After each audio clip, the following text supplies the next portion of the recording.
It was not the best of times for business on Siesta Key this year, but the Chamber of Commerce says it wasn't the worst of times either, thanks to a substantial amount of in-state and regional tourism. SNN Local News 6 reporter Charles Brown is live in our newsroom now with the latest on this. Charles. Lauren, the Siesta Key Chamber of Commerce says there was a good deal of trepidation when the season kicked off this past winter, but even though tourism officials say the industry is not quite back on track, they believe it is moving in the right direction.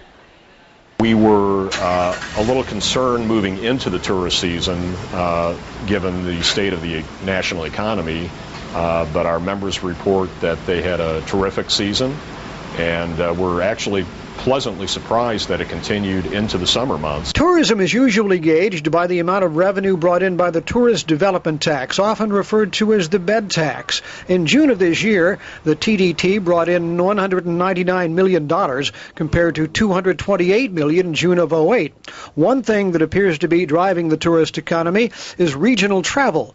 We caught up with Kim Heinz and her husband as they were checking into the Tropical Shores Resort on Friday. We came over just to get a long weekend, took the day off today, going to spend all weekend through Sunday, and we hope just to relax and have a nice time here. Kim and her husband hail from Sebring, and this is their first visit to Siesta Key. With people having fewer dollars for travel, this kind of regional tourism is becoming quite a bit more popular. The Floridians, people from Georgia, North Carolina, anywhere that people can drive.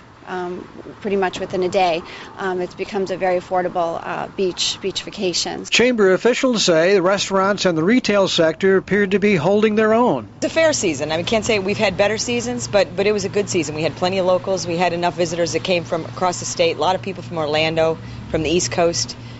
We had enough business to carry us through. So the season could have been a lot better, but it also could have been a lot worse.